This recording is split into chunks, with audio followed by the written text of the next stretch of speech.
Yeah. All right, we should be live with the audio. You're whatting the comments? Oh, the spoiler. I'm not even looking at it right now. Yeah, you don't have to remove them. It's Don't remove them. Don't remove people's comments. All right, let's get rid of the banner. There we are. What's up, YouTube?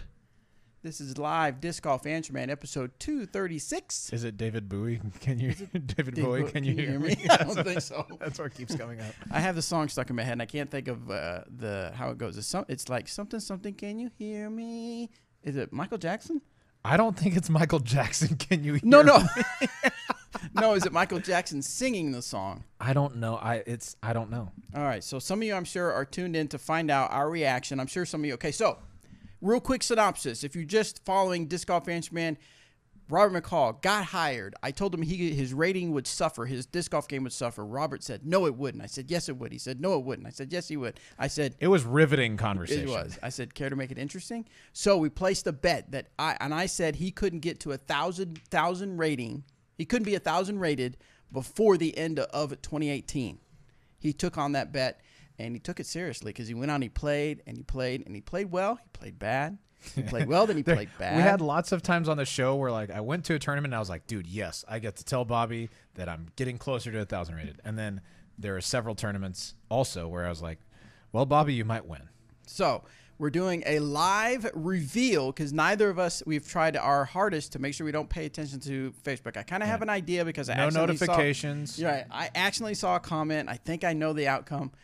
Our graphics team created a Dimax that you can see behind us, where we're gonna reveal it once we take a look at. We're gonna look at it together. We're gonna take a look at Robert's rating at pdj.com. By the way, if you're not sure, you weren't aware, today is ratings update day. So if you haven't looked at your rating, make sure you go to pdj.com, search for your name. Of course, you have to be a member, and you see how your rating did. Right. And so, just for reference. This morning, the reason we're doing this now is because I got to 997 and felt like I was getting pretty close, and then put in some good rounds over the last couple of tournaments, and so this is a good shot at getting it right. So this morning, one of our graphic designers and I, he took a picture of me, one sad picture and one happy picture, then made a Dimax out of the one that it actually is. So he knows, but we don't. So that is what is behind us. That's right what that now, disc is up there. Is going to show us. You can see it says, "Do not touch until DGAM number 236." Well, So this is number 236. Yes, it is. Danny has the comments up. We are not looking at the comments because we didn't want to see the comments before we went live with revealing to us what he made. So before we had talked about October 9th possibly being the day, but he was Robert had made a spreadsheet, had calculated as much as he could. Right. I could see the smoke coming out of his ears trying to figure it all out. And he really was in fear of hitting 999. Oh my gosh. But the possibility was there to at least hit that 1,000 rated. Yeah. So we're going to 999 would just be like a backbreaker. So because I could get it at the next one. We still have two Right. ratings updates left before the end of the year, but that would just hurt. Like So- that would. Are people talking about it on there, Danny? Don't tell us what they say. Oh, yes. Oh, they're talking about it? So, yes.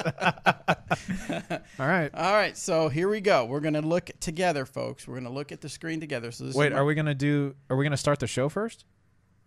Oh, I guess we could start. Yeah, that way we wouldn't have to do a double reveal. Okay, hold on, YouTube people. We are going to. All right, hold on. We are going to start the audio podcast. Oh, they've got a view of your screen. Sweet. Yeah. Nice.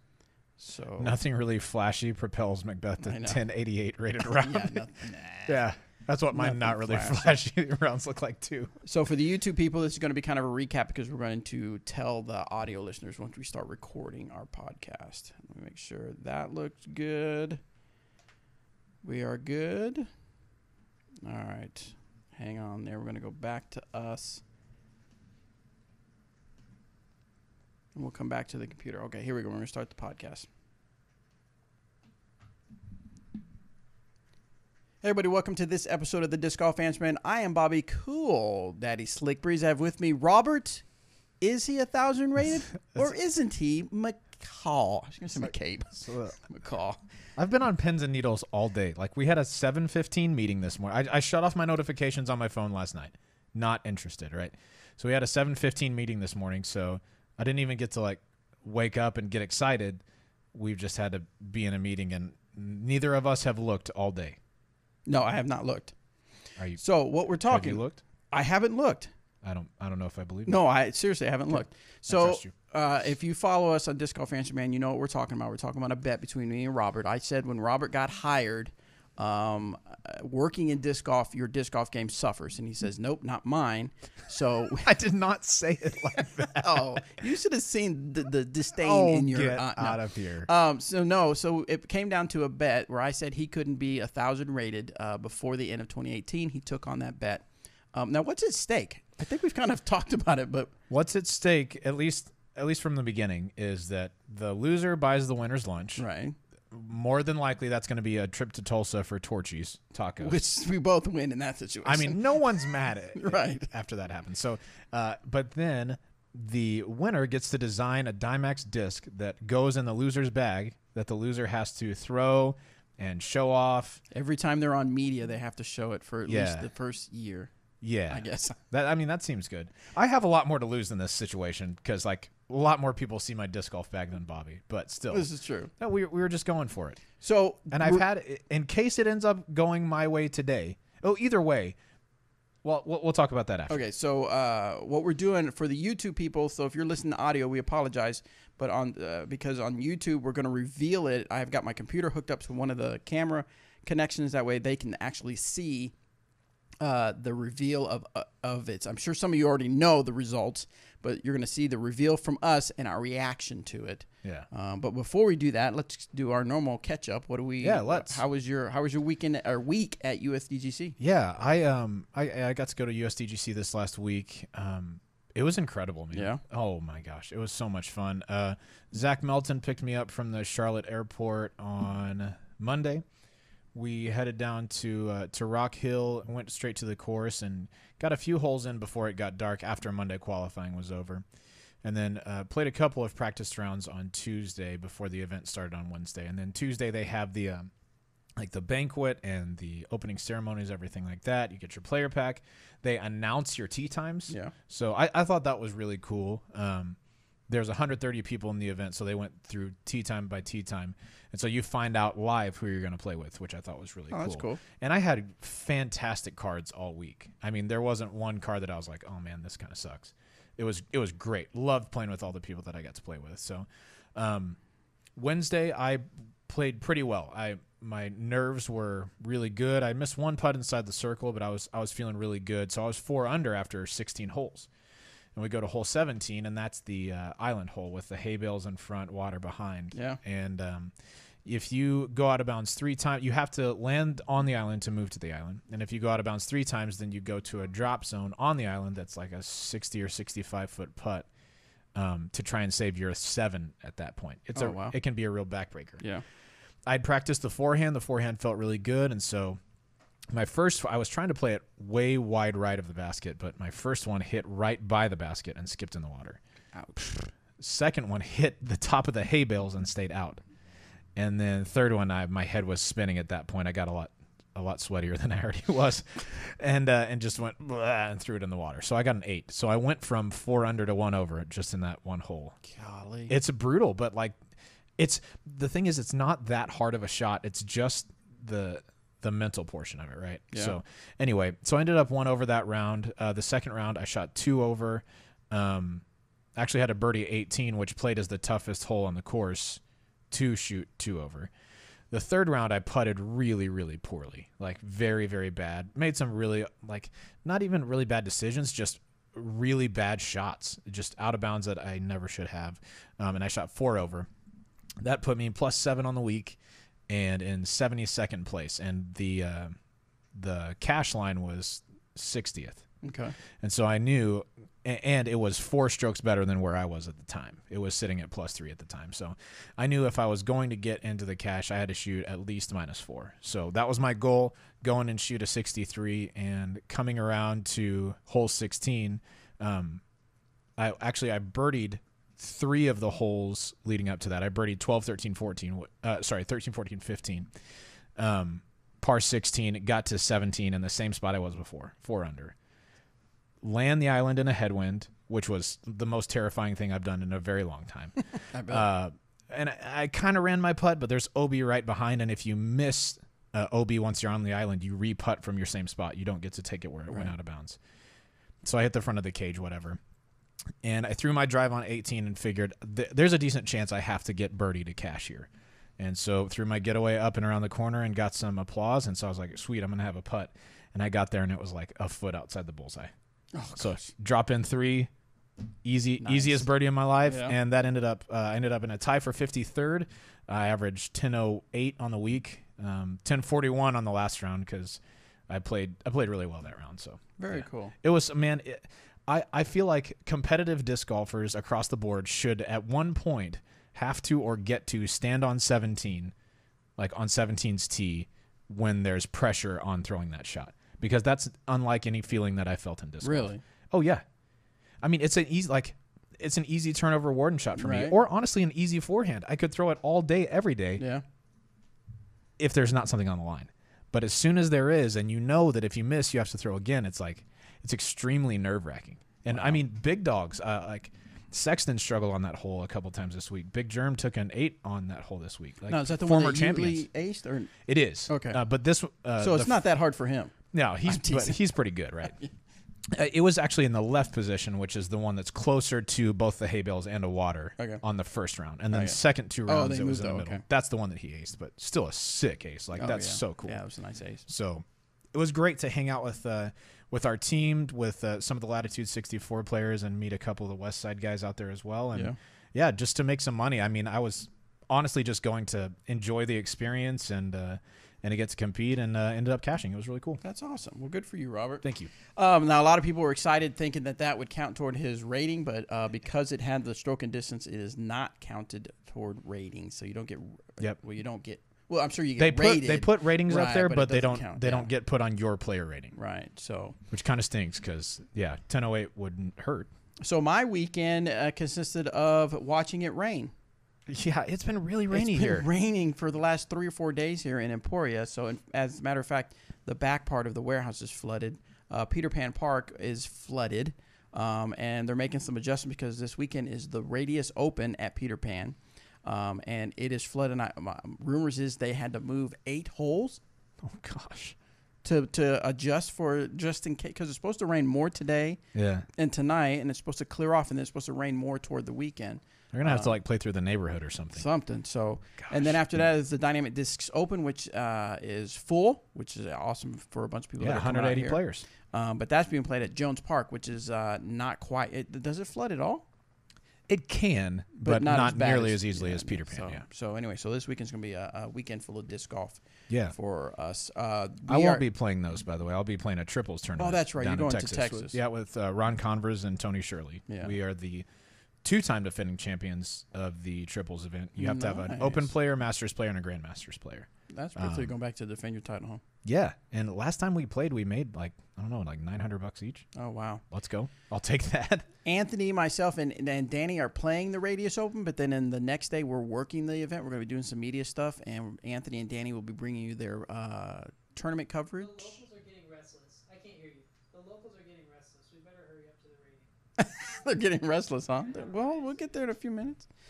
So anyway, the DD Open is happening, and they're actually going to bring some tournament coverage, and there should be some good players there to watch some good disc golf action. Yeah. All right, now let's get to some disc golf questions.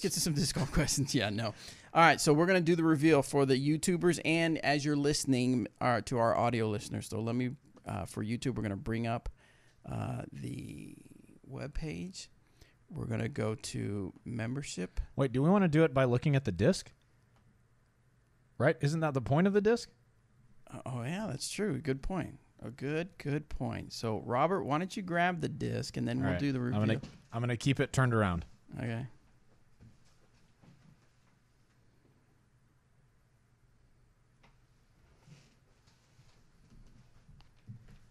All right. So in front of me, I have the Disc of Destiny. All right. It's not a destiny. Let's it's see a felon. Are you happy or are you sad? Okay. Do you want to look? I'll look. We'll show. Is he happy or is he sad? Oh, I look pretty happy in the camera. Oh, look, Hit me with it. Hit me. 1,003. 10:03, dude. Let's freaking go. Nice. Shut up. That was, at least in the math that I did, that was outside the realm of possibility. So I may have done some math wrong. Sweet, man. Let's freaking go. There's even some there's some confetti on it. That's pretty cool, I guess. I mean, We'll put it back up there. dude, that's so awesome. Did they ruin my shelves? Probably. Okay. So that's lifetime high for me. I had been at 10:01 before. Yeah? Yeah. So, Dude, let's not only did freaking he go. reach Let's the- go. Not only did he reach his goal of hitting 1,000 when I said he couldn't, he hit his highest rating. Let's go. All right. Well, I have a lot of people to thank. Okay. First, I would like to thank my wife. You're my rock, and you're really beautiful and great. I want to thank Dynamic Disc for giving me all the tools I needed to succeed. I want to thank. And I want to thank. I was trying to do a Michael Scott speech where he closes his eyes. I want to thank Bobby for not believing in me, so I believe in myself even more. And all of you who said you're gonna get it or you're not gonna get it, thank you too. So yeah, now I can look at my text. Okay, so like I said earlier, I turned off the notifications on my phone, but I had a feeling something. Well, I knew something was up, obviously, because it's an update day, but I knew that something was up when I had. Let's see. Right now, I have 23 unread text messages, 8 Facebook messages, and 62 Facebook notifications. So they talked about it. There we go. Who knows? Awesome. So, So We did it. I lost the bet, fair and yes. square. Let's go. Robert hit 1,000 rated. I'm going to go on the record and say that I'm probably the main reason he did because I Yes. gave him the incentive to push himself. 100%. So you're welcome. So Yeah, thank you. I will now take half your winnings through the year. Okay. Yeah. Sounds great. Enjoy your $300. I will now retire. No. Sweet. So congratulations to Robert McCall for hitting that 1,000 rating. Nice. So awesome stuff. Awesome. Good Thank stuff. you. Thank you. This is super cool. All And right. that was frozen perfectly on your I computer. know. Yeah. So do you have an idea what the disc is going to be? No, but a little. Like I've thought about it some. What mold do I have to put it on? I'll be deciding that. Thank you. We'll see. Maybe like I don't know. We'll look. We'll look. Just to see what's available. We'll look. I've got ideas. We probably got to do it before next week so that we can reveal what the disc is on next week's we're gonna show you. We're gonna show you the disc next week. But also, I had an idea, and listeners, at least in the YouTube chat, you can tell us if you'd like this. I would like to make this not just a one-time disc, but like make it available for you to purchase from the website. If you are, Absolutely. if you're a listener to the show and you want to commemorate this momentous occasion where light triumphed over darkness, where true hope was realized in the life of a true David and Goliath in the life story. of one man, just one man. When's the book coming out? Yeah. I've been working on my autobiography. It's mostly this. Yeah. But yeah, I would like to have this done by next week so that we can make it available, reveal it on the show, and then you guys can, if you'd like to participate, have one of these in your bag. We would love to sign them. I would love to sign all of these for you guys. Yeah. So we're gonna work on someone it. said something. Are we going to do a disc golf adventure when we go to Torchy's? Of course we are. Yeah, we're we gonna are, do man. it because we thought about it because the nearest Torchy's is in Tulsa. So we thought about making like a Saturday trip where we drive out early Saturday, play around at one of the Tulsa courses, and then have lunch at Torchy's, and of course head back home. And we'll make a disc golf adventure video out of it where we'll record us playing and me throwing the disc that Robert makes for me. So I'm probably gonna get one for myself too. Who knows?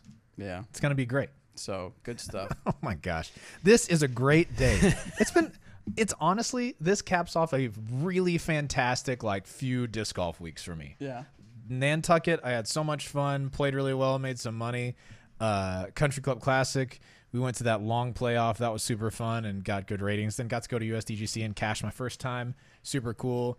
Just to see this is super exciting. So if you've been keeping up thank you guys so much for, honestly, truly, for the encouragement. I heard a lot more of that than people like, no, you're not going to do it. You suck. That was mostly just Bobby. That was mostly just me. So I want to look it up on the PDJ real quick. Yeah, let's. Because I want to see the history. Yeah, because. Just real quick. I guess I must have had like the last quarter of rounds wrong. It may just be like if it's in the middle of an event, they must just not count that whole event, right? Now, when did you get hired? I got hired in I started here March of last year. Of 2017? Yeah. Yeah, 2017. I'd have been 980 something. Well, I see 979, and then in April you were 985, 85, 85. The first time we talked about it, I was 85.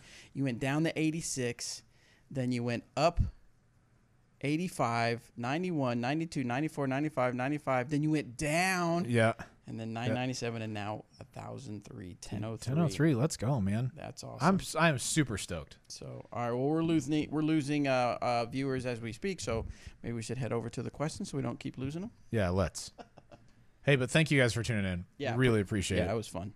That was really. And fun. it will continue as we figure out the disc and figure out when we're going to Torchy's Tacos. Yes, and please buy all of them. Celebrate. We'll let you look at the disc while the 103 disc while I pull up Speak Pipe so we can get some questions going. You can also check out my pup dog Walter up there. Sweet guy. Oh, we'll have to. Well, yeah, you can kind of see it, can you? Yeah. What do you guys think on the YouTube? And let me know in the comments what you think about the background. It's pretty simple right now, but we're gonna keep adding some stuff. Adding stuff here and there as time progresses. But right now, this is just the beginning of adding stuff. Yeah. All right, we got plenty of Speak Pipe questions, so we'll hop on to it. All right, first question comes from Ron. Let me adjust my volume here.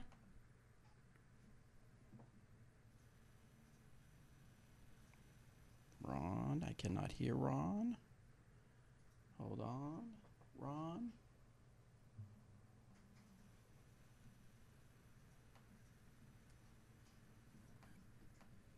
Maybe that's not working. Hang tight. You gonna try a different one? I tried two.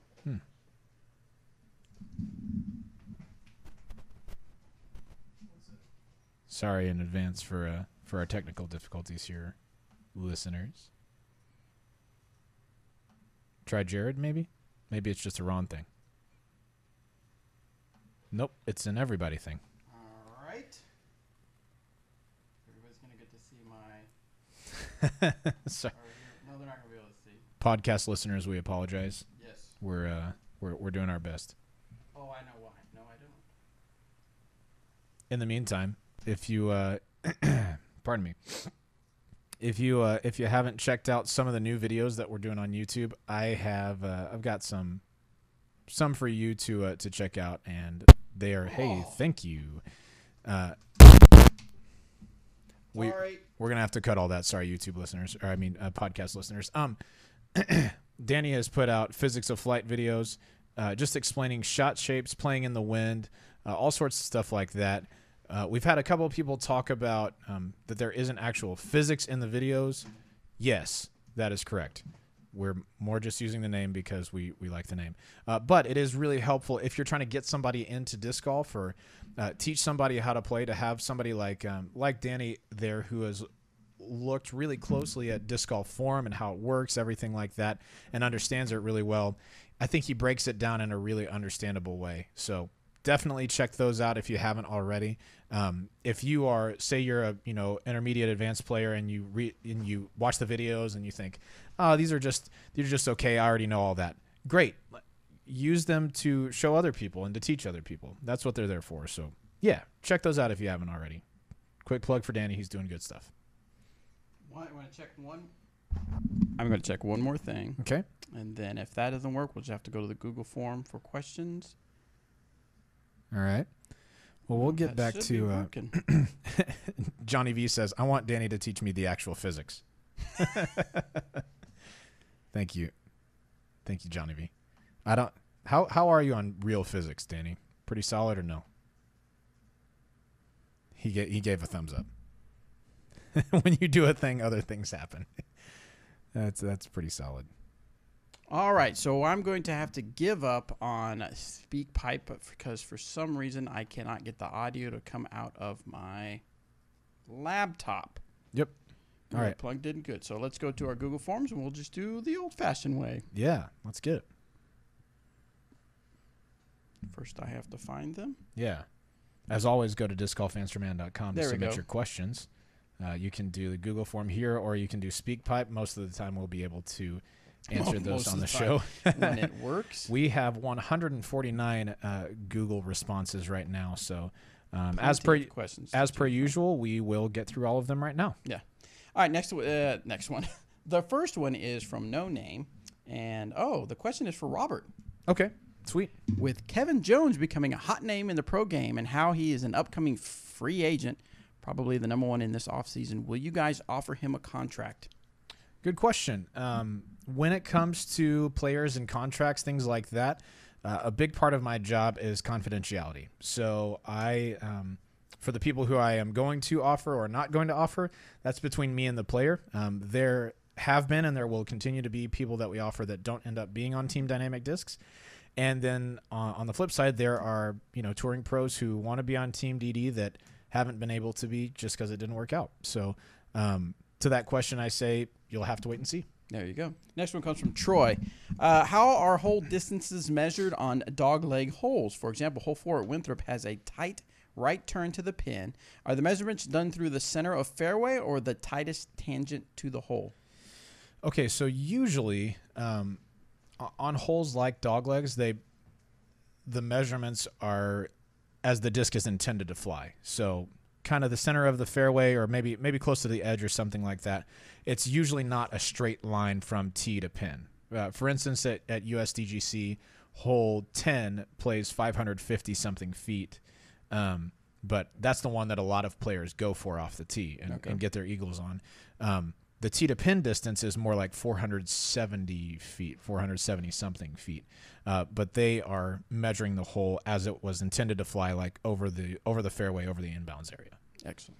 That's how it's usually done. All right, next one comes from Chooch Charlie. Chooch Charlie. Sweet. Greetings, Dynamic Trio, and hopefully Paige Pierce visiting. Nope, sorry. Choo. Aces are often missed shots gone good. Missed ace tries often go long and leave you with a tester putt. So I almost never seek an ace, opting to go for placement and birdie. Oh. Seems like a good idea. Results, I never aced. When do you go for the ace? Do you have any tricks for saving the birdie putt after the miss? There's only one hole locally that I always try for, but the huge bush behind the basket is great for stopping the misses. Thanks for the fun.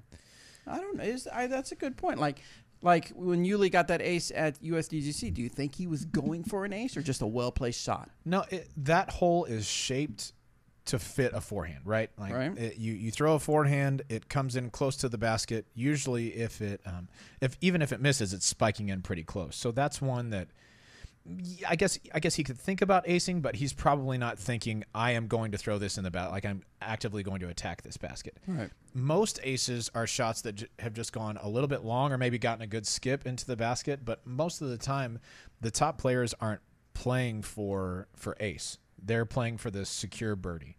Now, if they do have a backstop, kind of like he was talking about with the bush behind the basket, or if there's a hill behind the basket, sure, I'll run a shot aggressively if I know that my longest comeback is going to be 20 feet or something like that. Gotcha.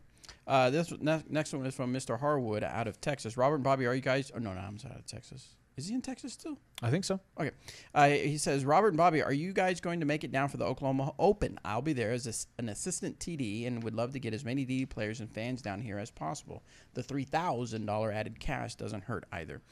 Myself and Anthony are going to an event in Columbus, Missouri to do some filming, so we will not be at the Oklahoma Open. However, Danny, you signed up for it, right? Yeah, Danny has signed up for the Oklahoma Open, and he will be out there to take part in the event. I can't remember if you said you were going or up in the air. I won't be able to make that one. Oh, okay. That will be, so we did USDGC this last week. Right. Upcoming week is triples. The next weekend is Piney Woods. And so that would be my time to take a fourth break. weekend in a row. Yeah, I'm going to take some time off and hang out with my wife. And now that I hit 1,000 rated, I don't even need to play tournaments anymore. Basically quit. Now his next rating is going to be 850 because he Yeah. doesn't care anymore. Who cares? I got my Torchies. The disc is in your bag, lifetime. All of our fans are going to get one as well. Yes. It's perfect. Johnny V is on the board, and Yuli said he was playing for that ace. And so okay. maybe, especially on that hole, it was in the right placement of the two. Right. So, yeah, he could throw a shape that was still safe and had a shot to ace, but most of the time players aren't playing for that. They're trying to get close to the basket, and if they happen to ace, then cool. Got it. This one is from Nathan. Hey, Disc Golf Answer fam. This is Nate from Michigan. I've been playing disc golf for 1 to 2 years, and I just recently signed up with the PDGA. Good job, Nate. I'm looking to do my first tournament in the next couple of weeks, and I'm not sure what division to sign up for. This is my first tournament, and I'm not yet rated. I feel that skill level I qualify for the rec division, but I don't have a rating of less than 850. Do I have to sign up for the novice division until I get a rating, or can I jump to rec division? Well, isn't rec the lowest, or is novice lower? Novice is lower. Oh, okay. If you're not rated, you can sign up for whatever division you want to. Pro, do it. Go pro. Do not sign up for open. But if you feel like, say you have friends who are around the same skill level as you and they're playing rec, yeah, sign up with them. And if, let's say you win by 15 strokes and everyone calls you a bagger, then you know to move up. That no big deal. But yeah, I would just play rec. It's all good. Excellent. Yeah. Next one comes from Tony. Why should I be spinning on my heel during follow through for drive and other full power shots? I spin on my toes now. Have tried to switch, but it just feels natural to spin on my toes. Any tips or pointers to change and improve my form? I'm going to sneeze. Okay. There we go. At least that wasn't the typical scream that accompanies your sneezes. Well, I'm trying to be respectful of the people. I think. But you're never respectful of me, huh? No. That's cool. We can go back to being friends now that we were mortal enemies for so long. That's true. Now that the bet's over, we can be friends again. When you're driving, if you're spinning on your toes, what you're actually doing is disengaging some of your bigger muscle groups. Ideally, getting your heel to the ground, at least your heel, if anything else, even your midfoot, when you're throwing, that's going to engage more of your larger muscle groups than if you're up on that toe. Also, if you're doing that up on your toe, you're kind of probably compensating with your body in a few different ways than the natural throwing motion. So I think you'd probably be a little bit more injury prone. You're not going to get as much distance, and so I would worry about, or I would practice offsetting that right foot just a little bit farther to the left. So if you're standing perpendicular to the tee box, extend your right foot a little bit forward, still with the side of your foot parallel to the front of the tee box, but extend that foot just a little bit forward, and that'll help you to hit your heel more often than it is your toes. Excellent. Yeah. Set your front foot down so the ball of the foot touches first. Okay. Danny says set your front foot down so the ball of your foot touches first. I think this might be a good one for Instagram TV if you want to grab it. It's coming. Oh, you got that one? Okay. So if you are on Instagram, make sure you follow Dynamic Discs. And on Instagram TV, IGTV, the little button you hit there on our profile, Danny and Robert have been putting together some answers to questions that have been sent in that might help with visuals. And How about I post it tomorrow? Danny is going to post the answer to this particular question tomorrow, so make sure you follow us on Instagram. Yeah. Dynamic Discs to get that. All right, next one comes from, we'll do one more before I do something else. This one is a rules from Patrick. All right. I am a spin putter. Prior to putting, I like to toss my putter upward vertically with a little spin on it and catch it. I'm not tossing it more than a few feet upward. I'm also not tossing it in the direction of the basket. Is this considered a practice throw that I can be penalized? I have posted this question on the Disc Golf Answer on Facebook and got very mixed answers. Thanks, and keep it real. All right. So if you're just tossing your disc up to yourself, no, that's not a practice throw. What would be considered a practice throw is when you are intentionally throwing toward the target or toward some sort of target line. Yeah, that's what a practice throw is. So just tossing your disc to yourself is no big deal. There is a distance at which if you throw past that, it's considered a throw. Like if you're tossing your disc back to your bag. I remember it used to be, I don't know, 15 feet or 6 feet or 6, I thought it was. Something like that. Yeah. But honestly, it's really just about your intent.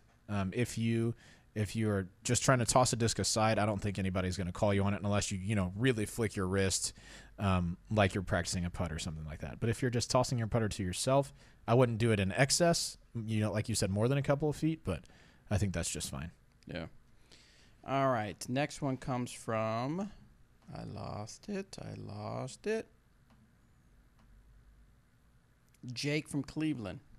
Nice. Hello, guys. I'm having problems with my drive. Every time I seem to drive, I release it on an Hyzer angle. If by chance I do throw it flat or anhyzer, I seem to hold on to it and yank right of the target. I'm a right-hand backhand thrower with about 280 foot power. Any tips on flat releases and how to get them more often and not to hold on to them? That's a good question, Jake.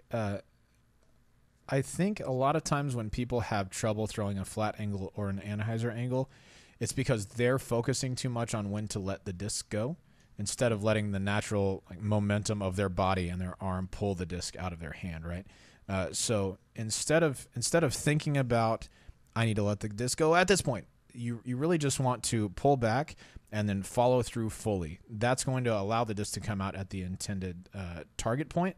So really then you just need to worry about reaching back on the correct angle, because if you're working on throwing flat, you need to reach back with the disc flat. If you're practicing throwing an anhyzer angle, you need to reach back with the maybe not the outside edge, but the edge closer to the bottom of your hand pointed toward the ground. So that the leading edge is a little bit higher and moving to the right. So yeah, it's extremely important to reach back on the correct angle and then let the natural momentum of your body pull the disc out rather than you thinking that you need to let it go. Gotcha.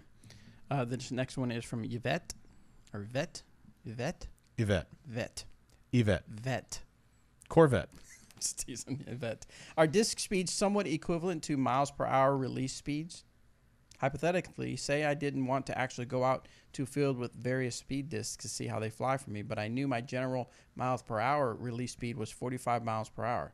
Theoretically, could I pick up a 9-speed disc with some confidence that would fly with the suggested flight characteristics of that speed disc? In other words, could you say you need a certain miles per hour release to throw a certain speed disc to fly suggested specs? Whoa. Yes, but I think it's different for different speeds, right? Obviously it's different for different speeds, but it's probably different for different speeds from company to company as well, right? So a 9-speed for us may be different than a 9-speed for Innova, maybe different than a 9-speed for Discraft, right? I think that if you know your throws, that is hilarious. If you know your throws are around 45 miles an hour, then if it were up to me and I was making recommendations for you, I would probably stick around that 8 to 9 speed. Yeah. Much more than that, the disc is going to act quite a bit more overstable than it should because you're not getting it up to that intended speed. There are not, at least up until this point, there aren't miles per hour throws that are associated with the intended flight numbers, but we can give you kind of a general idea. And Danny goes out with a speed gun sometimes and tries that stuff out. And I mean, that's kind of what I would guess is that 45 would be right around that. Speed 9, speed 8 is like an ideal speed for that sort of throw. Yeah, sweet. This one's a Rowdy Loudy. Rules. Do I need to have a PDG number to play tournaments? Negative. As long as it is a C tier or a B tier, you do not have to have a PDGA number and you don't have to be current. You do, however, have to pay a $10 non-PDGA member fee. If you're planning on just playing one tournament a year or 2 tournaments a year, maybe you don't have to worry about becoming a PDGA member, but I think it's worthwhile because you get your ratings tracked for each event. You get to see how those stack up against other people. I think it's a worthwhile investment, but if you're just going to play one tournament a year and you're not wanting to invest the extra money, you don't have to worry about it. There you go. A tiers or above, though, you do have to have a PDGA number. Next one is, again, from Chooch Charlie.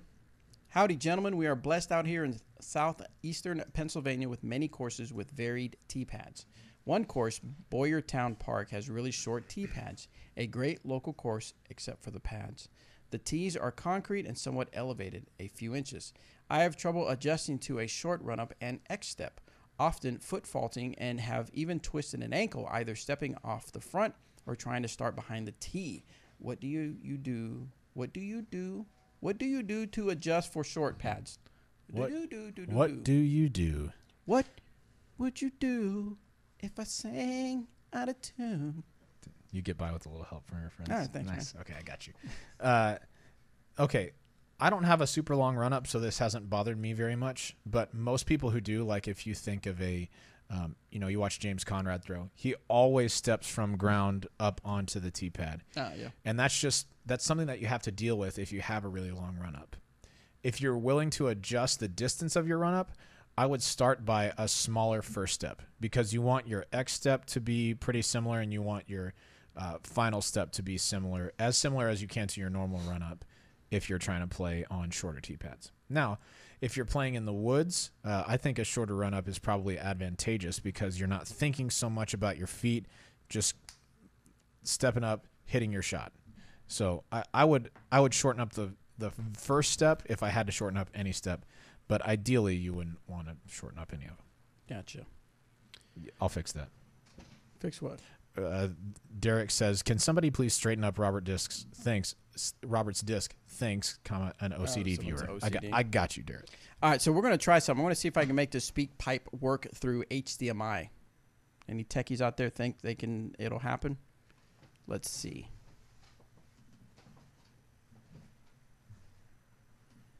We're going to see if we can make this HDMI work. Marty says, "Bobby, no singing." In your face. Hello, Eric, Bobby, and Robert. Ron from Mountain Valley, Kansas. Is it working? I have a statement more than a question. I do have a question, but I'll ask that in a separate recording. Hold on.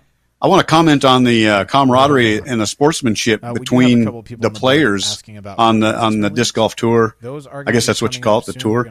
But it's just amazing to me. These people are so supportive of each other, and they're high-fiving each other and comforting each other when they make mistakes. And I find that special and kind of unique to disc golf. I've never seen another sport where they do that. Defending champion Ricky Wysocki runs up to Greg Barsby and gives him a huge bear hug, and then lifts him up in the air. And that'd be like Tom Brady running up. We're dead. All right. This is like the worst. He said it's working too much. Yeah, it's working too much. Sorry, YouTube guys. This is the worst episode in a long time. I disagree. I think it's been one of our best episodes. Oh, sure. You ever. think it's your best. Our best. best. Oh, man. We just went dead. All right, let's this is so annoying. Let's just knock out some more of the forum questions. We got a lot to go through. It's just bugging me. We got a lot to go through. All right, next one is from, I don't know, because I'm at the wrong place, because I'm so flustered. Isaac asks, "Hey guys, I know disc golf season never ends, but it's getting to the point in Wisconsin where there's going to be too much snow to want to play consistently. What do you do? What ways do you think people that have the same weather issue can practice?" When it's snowy, gosh, I don't like playing in the snow at all. Well, if you do, it's the worst. If you are the kind that you say snow is not going to stop me, the one way is some people actually will tape a ribbon to the bottom of their disc, so that the theory is when you throw it, if the ribbon stays on there, that when it lands in the snow, the ribbon is long enough to where you'll actually see it stick up top of the snow, so you'll be able to see your disc, and you can go from there. The other thing that some people do is you can do a winter marksman league, because it's a way for you to at least continue practicing your putting, because those are designed. You don't have to do them indoors, because some places during the winter still have nice enough weather. You can do it outside, but most people will do it like in a clubhouse or at a bar or at a community room, at the chamber or something like that. They'll set up a winter marksman league, and that way at least you're having some fun with the putting. You can have fun with the UDisc app and things like that. So I think you pretty much nailed it. Yeah, I try to keep my putt as warm as possible throughout the winter months, so that when we get back, I don't have to relearn everything. And when it's not snowy, when it's just cold, I'll go play in cold. That doesn't bother me a whole lot. But when it's snowy, I'm not a huge fan. All right, James, this is a good question for you, Robert. James asks, in other professional sports, a player's contract is very common knowledge among the sport. In your guys' opinion, what is the reason for the lack of public knowledge on the professionals in our sports contract with manufacturers? Without being too specific, what does a contract look like for most touring pros? Why do you suppose it is? Now, we don't know do we know, I don't follow sports enough to know. Do we? I mean, yeah, we know that like so and so is going to get $5 million for every year for the next 5 years. But do we know the intricacies of the contract? Not the intricacies. Most of the time, it's just the big number. And a lot of that, I'm sure, is for publicity. Yeah. And there's different things included in that. Performance bonuses, everything that we're not aware of and stuff like that. So It's not like we know everything about other sports contracts. Yeah, but when it comes to disc golf contracts, I'm honestly not sure why we don't publicize them more. I'm kind of happy not to, because I like for us to, I don't know, just have something that the players can, keep to themselves if they want to. Like if they want to publicize it, I guess that's their prerogative. I don't think it's in their best interest, but that's up to them. But I also don't think we've talked about it a whole lot, because disc golf, especially as it pertains to different manufacturers and their sponsorships, are really in our infancy when it comes to deals like the ones that we have now. There's a decent population of the touring professionals that have a monthly salary of whatever. They get a certain amount of discs given to them. They have a bonus structure for the most part, and so I don't mind keeping those kind of between the companies and the players. A lot of the players talk about their contracts with each other and know about them. Some of them don't, but I don't know. You want me to keep it real? Go ahead, yeah. I'm about to keep it real. Even on the day I lose a bet. We've been keeping it real. People said we've been keeping it real because we've had so many issues today. So that's true. It's been real. That's extremely real. Really frustrating. But I want to keep it real. Even on the day that I lose a bet, I still want to keep it real. Don't forget about that. You lost that bet. Yeah, I'm sure. In your face. You remind me constantly. No, I would never. So I believe one of the reasons is because kind of what I said, why other entities or sports places probably let you know, is because they want to boast. Look how much we're paying. Look how wonderful this athlete is. I believe that to be sort of the flips on the disc golf. In other words, if you've got someone who's aspiring to be a pro or aspiring to get in disc golf, and they find out really comparatively how low our pros get paid, that's a good point. We don't want to know. We don't want you to know. Now that's not to say that the top people aren't making a living. I know a few. I know because of knowledge I have that some of them are making a living, and it's really well. rather well. But the majority of the touring pros are out there grinding it. They're hustling. Mm-hmm. A lot of people have this perception that disc golf manufacturers are just floating in money. We are not swimming in money. We are swimming in rain because it's raining a lot today in Emporia. Right. But we are not swimming in just cash and just can do whatever we want to throw around. So I think that's part of the reason why there's still secrecy, because it isn't as big or as wonderful as we'd like to think, or we know will end up being, because I have a feeling it will end up being big. Mm-hmm. But we don't. I don't know. Does that make sense? Yeah, and it just goes along with what I said. Like disc golf deals, as we're talking about, are kind of in their infancy. Yeah. We're not, but probably, I don't know, 10 or 15 years into having people make monthly salaries all the time, right? Or getting royalties off their discs or whatever. So plus I think it's fun looking at all the rumors. I think it's kind of comical to see. Yeah, the disc golf rumor mill is kind of hilarious, especially when you're in the know and people comment on something. It's like, man, we could just dispel that rumor right now, but instead, why don't you keep talking about it? This is actually something for the YouTube people watching. I want to know in the comments. I want you to let us know why you think. We should or shouldn't, or should we or shouldn't let people know, and why do you think it is where it is now, where we don't let people know? Yeah. Next, while we're answering this question, give me those responses. Dude, Sean says, "Oh, come on, Bobby, you guys have a Scrooge McDuck money bin at DD." Yeah, right. Yeah. Tell me where that is. I'll be spending a lot of time. Yeah. Next one is from Andrew. Winter is coming. Game of Thrones. We were talking about that the other day. We're gonna. Do you watch You don't watch Game of Thrones, do you, Danny or Anthony?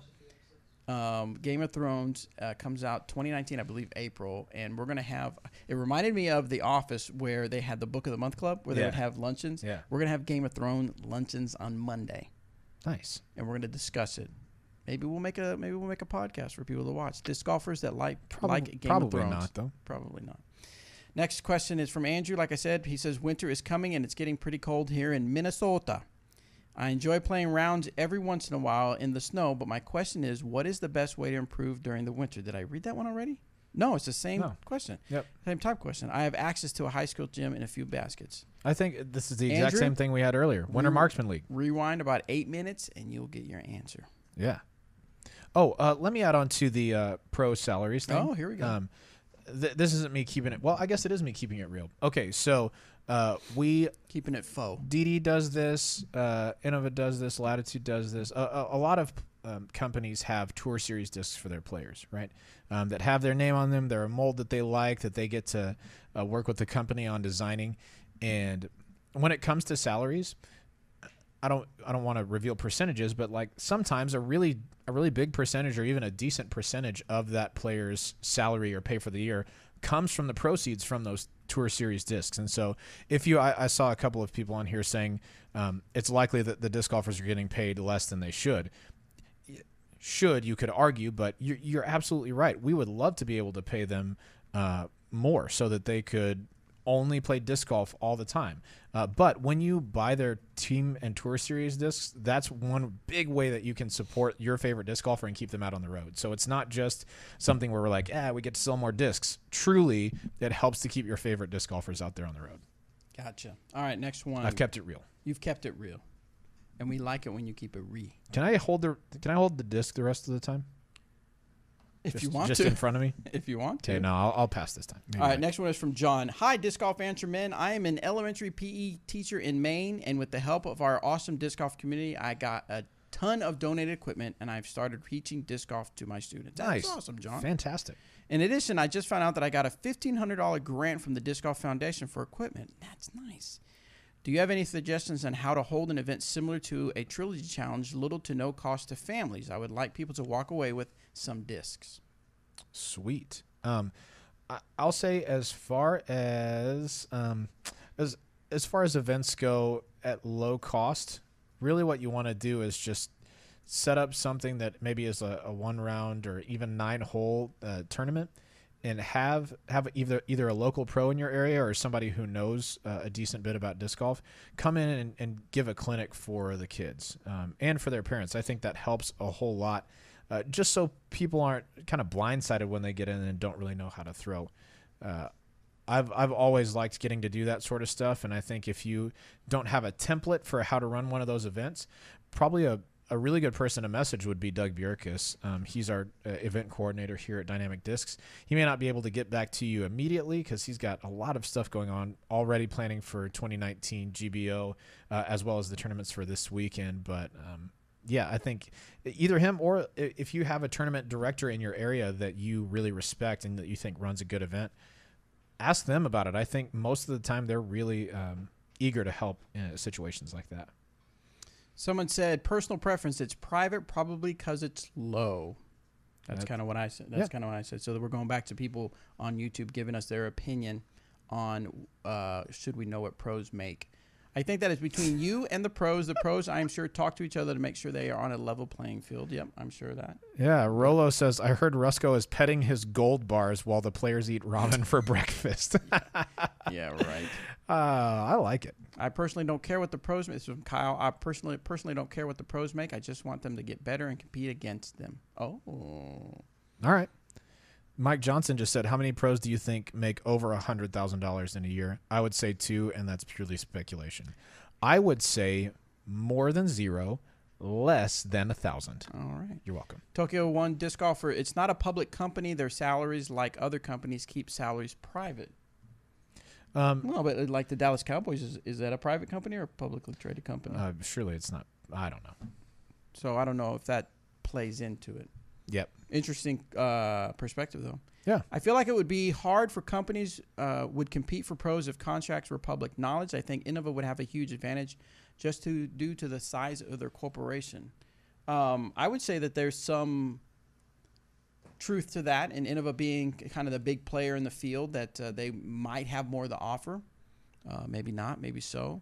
But yeah, that was one thing I had in mind was as competitive as things are in the disc golf world when it comes to manufacturers, that would be like an insider thing to know, oh, they can offer quite a bit. They must be doing pretty good. So there might be something like that, because when you think about it, in a sense, I mean, this is opening a whole nother can of beans, but the Dallas Cowboy isn't competing against the Cleveland Browns in the sense that they make a similar product. Yes, they do. Yes, they compete because Dallas Cowboys wants the city of Dallas to have money and revenue from their players doing well and the team doing well. Same thing with Cleveland Browns. So there is that competitiveness, but well, maybe I'm talking myself out of that, and that they have competing products. Does that make sense, or is that are we talking about apples and oranges? It's apples and oranges because of the size of it, right? Because sure, you could scale our contracts and our size up to NFL team sizes, but there's a certain level at which somebody has to have enough money to compete, but also to live, right? Yeah. And so you can't scale that all the way down. I don't think it scales like that. Right. Someone says Dustin says, doesn't the PDJ show winnings? Macbeth is north of 90,000 if I remember right. He's at that's their winnings, and that's what they make from the event. That doesn't say how much they get paid from their manufacturer. It doesn't account for bonuses they get paid. It doesn't account for any kind of doesn't account for entry fees or anything like that, or any kind of relationship with the manufacturer or another product, say like shoes or bags or something like that they may get some money from that as well. Yeah. And disc golf sales doesn't account for. So like Macbeth has his certain discs, he's going to make a royalty off that. I'm sure it doesn't account for that as well. Yeah. All right, so let's move on to questions. More questions. Yes. Next one is from Chris. The question is for EMAC and Robert. Maybe we should wait on this? No? You'll have to settle for just me. Okay. I'm having trouble executing Hyzer Flips shots. When I attempt to throw the shot, I tend to get the disc nose up, then it eventually fades without getting good distance. Can you tell me what I can do to fix this? I throw only around 330 to 350 and use Renegades as my distance driver. I like Renegades. Yeah. I'd love to be able to Hyzer flip them for a bit more distance and also for my deputy to keep it a little straighter. Thanks for all that you guys do. Keep it real. Sweet. All right. When you're working on throwing Hyzer flips, I think that one of the things that people do erroneously when trying to throw something like that is they don't follow through high enough, right? So, all right, here I am holding my disc on a Hyzer. The edge that's closest to my thumb is pointed to the ground, so I'm starting it on the correct angle. And then when I let it go, I'm bringing my body sometimes up to flat and not even following through very well.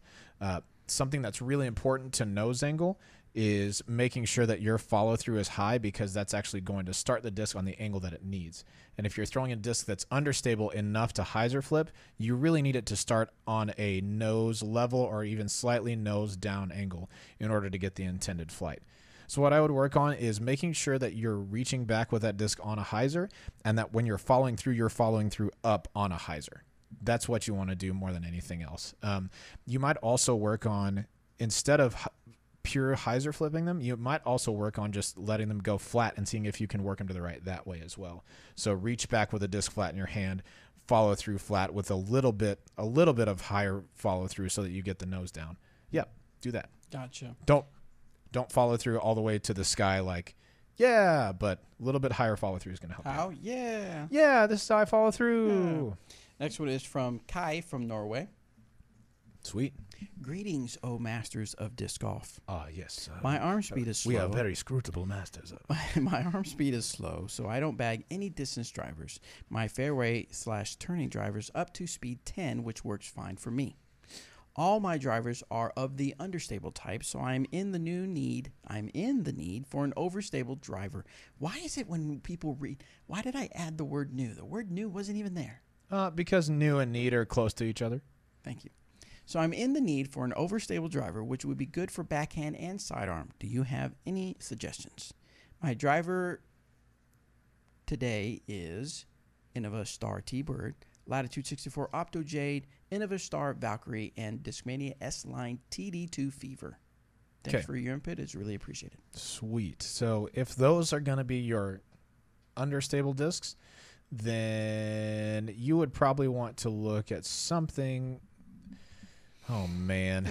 This is a tough one. If you're trying to stay under speed 10, you'd probably want to hang around like the the convict range or something in there. That's probably for most players that's going to be relatively straight to finish to the left.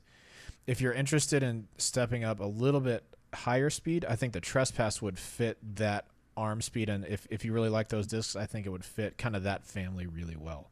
So that's the one that I would check out. I really like the Getaway as a 9-speed disc.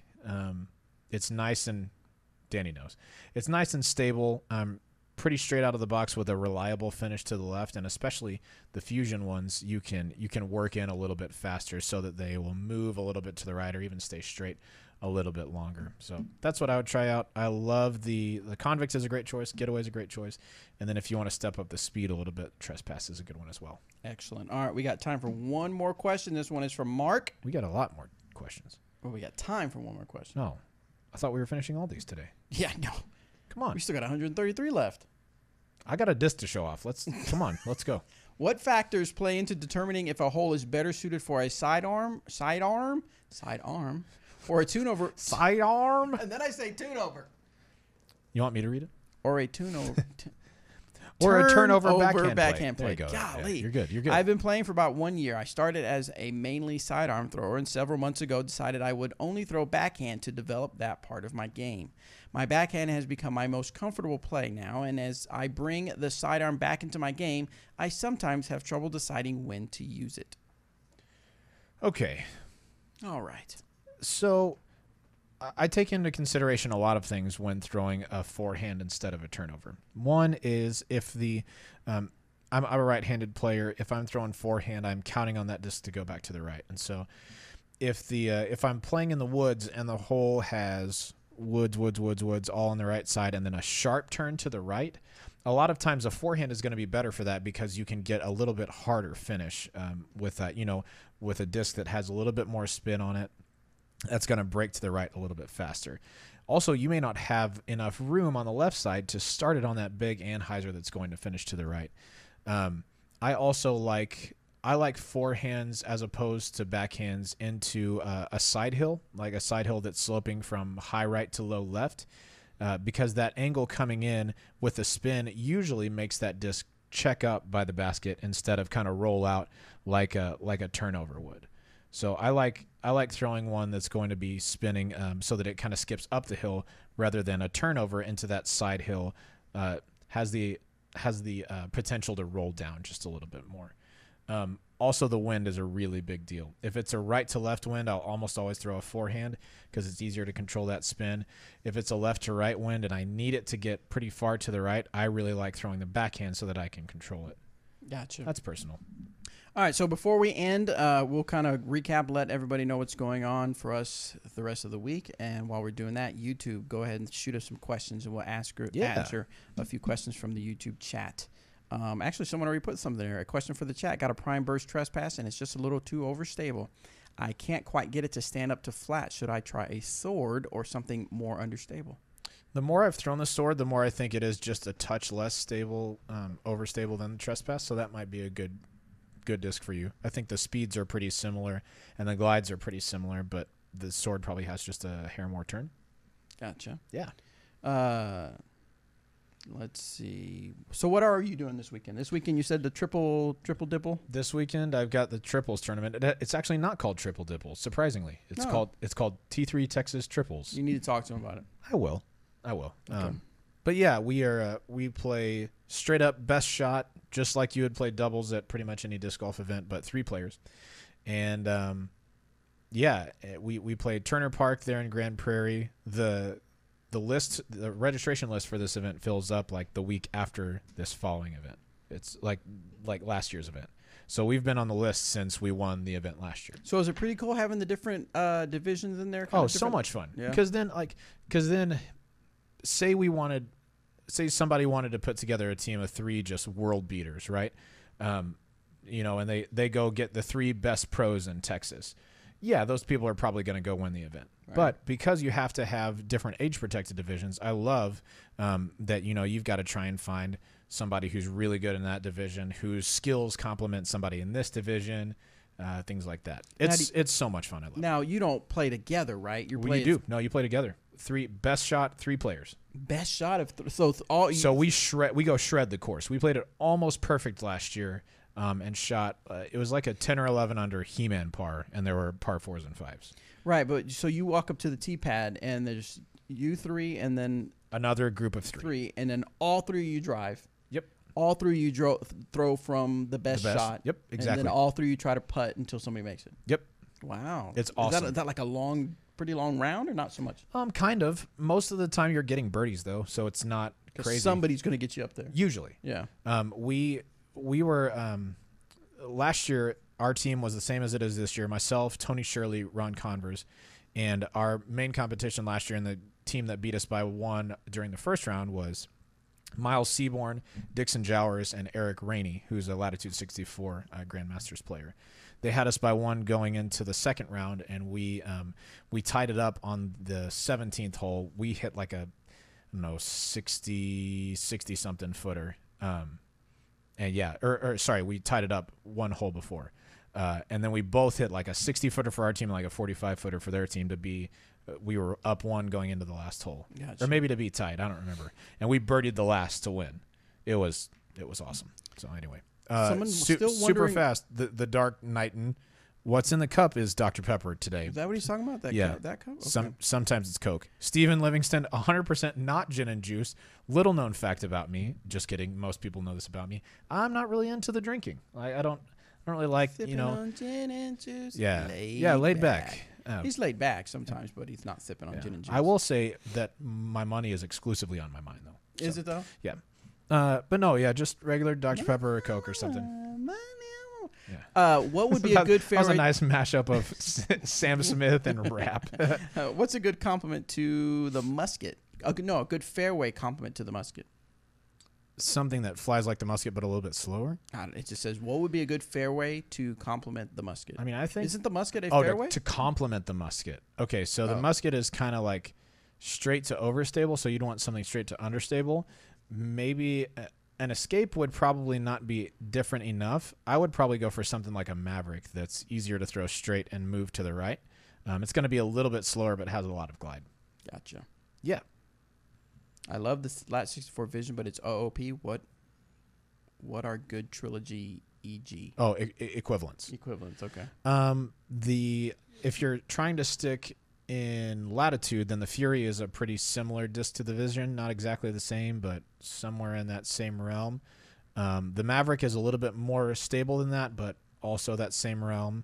A speed up from that would be like the Renegade. Is that same stability. But if you're looking for a straight-up replacement, I think the Fury is probably your closest one. Sean or maybe a Stag, too. Stag or an Underworld somewhere. Sean wants to know if I like the movie The Venom or just Venom. Yes, I actually enjoyed it. It wasn't like the best Marvel movie or super action superhero movie, but it was entertaining. I laughed a couple times. I like Tom Hardy. I think he's a great actor. And their take on it was kind of not silly, but you can definitely tell they try to put a comical spin. But I thought I saw something that Venom has always been kind of a weird type of dark humor, not whimsical, but a dark humor. So anyway, no, I thought it was a good movie worth seeing in the theater. I've got one here. David says, "What's a good disc that gets great distance but isn't the fastest speed?" A couple of discs come to mind, and they're new releases from this year. So the Explorer, I love throwing, and it seems like it goes a little bit farther than I think it's going to. The Maverick is the same way, but the one that I throw the most that gets more distance than I think it should is the Getaway. The Getaway is a 9-speed that I throw, probably only 30 feet shorter than my distance drivers most of the time. It's just really easy to control and throw very, very straight and count on just a little bit of left finish. Brandon wants to know, I've been playing a couple of months with the trespass flicking. Anything better? Try it. Goes left a lot. Anything better to try, it goes left a lot. So if it's a little understable for you and you want something in that same speed profile, then the Enforcer is a good choice. It's going to be quite a bit more overstable than a Trespass, so you might consider starting with a Bio Enforcer instead of a Lucid or a Fusion. But yeah, that's it. Excellent. All right, guys. Well, we're going to call it done for Disc Golf Answer Man episode 236. If you're just tuning in, you should be happy to know or excited to know, as you can see from the disc behind us, The disc that for our audio listeners, it's a what disc is it? Do we even? It's a Felon, Fusion Felon. A Fusion Felon Dimax with Eric. My name's Robert. With Robert McCall giving the thumbs up and the rating of 1003, which he has achieved. Let's go. So he actually has won the bet where I said he couldn't get 1,000 rated before the end of 2018, and he has accomplished that. So in our future, it may What are we going to talk about now, though? Disc golf questions? We're still going to, yeah. Come on. Who even likes that? We still have, we're going to, there it is. It's probably going to be a few weeks, probably a month or so. I don't know when we're going to go to Torchy's. I mean, I don't know when. Tomorrow. No, I don't think we're going to go tomorrow. Why? Can we go tomorrow? Yeah, of course. Maybe Friday. I'm super. Me and Anthony. I don't know if we're can gonna go be. Friday. Oh, we're all gonna be working Sunday. Maybe we can do kind of like a day trade, halfway working. I can't go on Friday. Why? I have to go to Texas. Yeah, but we were. This is a special trip. Woods? It's a special trip. Piney Woods has Torchy's Tacos built in. Oh yeah, like that's a given. Right. That is a given. You can't double down on Torchy's Tacos because then you don't have more Torchy's Taco. We're trying to figure out how to have more Torchy's Taco in our life. That's right. We could go now. We could go now. Anthony wants to go now. So no, maybe next week or something. Maybe like Monday-ish next week. Now I'm feeling like maybe. What about Thursday? Okay. I can't. I'm gonna have Sebastian. Yeah. We'll figure it out. Yeah. Let's figure it out for next week. We'll document everything. Hopefully it won't be raining. Gosh, it's been so rainy lately. I want to play disc golf, but it's wet. And maybe gross. maybe we can figure something out. Maybe go early to Piney Woods or something, and then have an extra day of Torchy's. I mean, I'm obviously down. For you guys on the board who are just tuning in and saying great job and congrats, thank you so much. Really do appreciate your support. Honestly, this has been a really fun bet that has gone on. Oh, come on now. There were times where you were worried. You were worried. I've been, yes, exclusively worried until this last, when I was 997 and hit those rounds, I was like, oh. Sure, but up until then. What's up? But it's been like, man, it's just been going for so long. You know? It does feel like it's been going on. And I'll tell you guys this now that I told Bobby a while back. Like, part of the genius of the bet is that, like, I have to think about that at events now. Right. You know, I guess I don't have to, but I'm a human, and like my nature is to like worry about things or think about things. And going to an event, I'd be like, man, I got to play well so I can win that bet. And it was just more added pressure. And so we're done with it. It's great. I will not make another bet for the end of 2019 unless Torchy's Tacos is on the line, in which case I'm very interested. We'll see. We'll see. All right, guys. Thanks so much for tuning in. We're going to let you go now. We got to get out of here. Hey, thanks. Bye. Oh, we'll have that disc next week. Will it be next week? Yeah, we're going to make it happen. All right. And you can buy it and support us. Yes. Please do. Okay, see ya.